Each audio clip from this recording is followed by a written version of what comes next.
আপনারা আমার অনেকগুলো ভিডিওতে দেখেন যে পুকুরের পানি একেবারে সবুজ। পুকুরে যথেষ্ট প্লান্টন থাকে, ফাইটোপ্লাঙ্কটন, জুপ্লাঙ্কটন থাকে।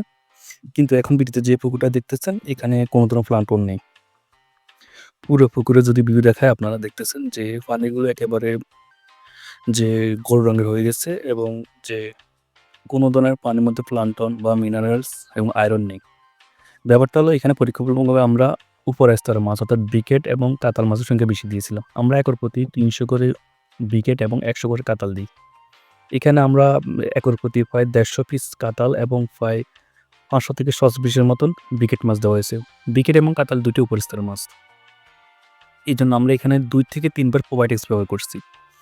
তারপরে এখানে পানিতে কোনো ধরনের প্লাঙ্কটন, জুপ্লাঙ্কটন, ফাইটোপ্লাঙ্কটন এবং পানিতে মিনারেল এবং যেসব খনিজ উপাদানগুলো থাকে সেগুলো নাই। পানিটা একেবারে যে আপনার সাধারণ পানির মতন হয়ে গেছে। এই পানিতে সাধারণত মাছরা যে আমরা যে খাবারগুলো দিই সেই খাবার ব্যতীত অন্য কোনো খাবার পায় না। প্রাকৃতিকভাবে খাবার ছাড়া মাছ কখনো বড় হবে না।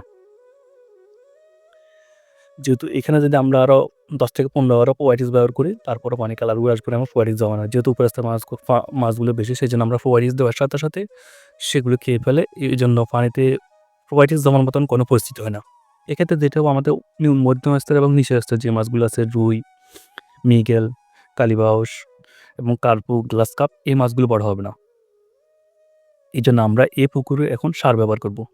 আমরা যখন সার ব্যবহার করব তখন অটোমেটিক্যালি উপরের স্তরে এক ধরনের প্রোবায়োটিক্স তৈরি হবে। প্রাকৃতিক খাবার তৈরি হবে, সেখানে জুপ্লাঙ্কটন থাকবে, ফাইটোপ্লাঙ্কটন থাকবে। তখন সর্বস্তরে খেতে পারবে। এতে এতে আমাদের সব ধরনের মাছই বড় হবে।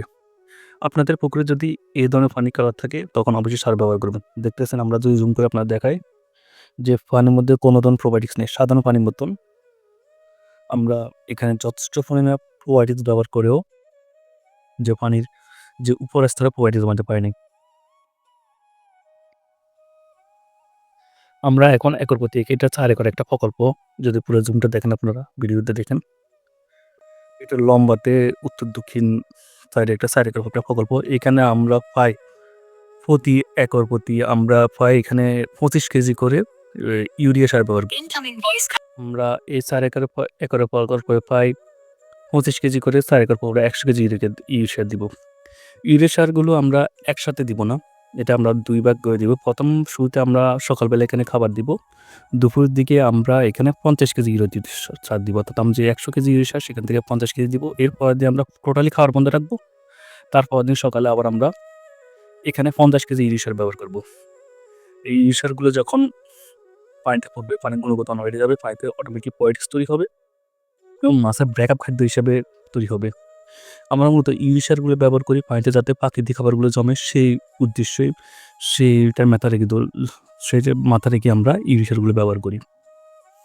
যাক ধন্যবাদ এই ভিডিওটি পর্যন্তই। যে আমরা সার তখনই ব্যবহার করি যখন আমাদের প্রোবায়োটিক্সগুলো কাজ করে না।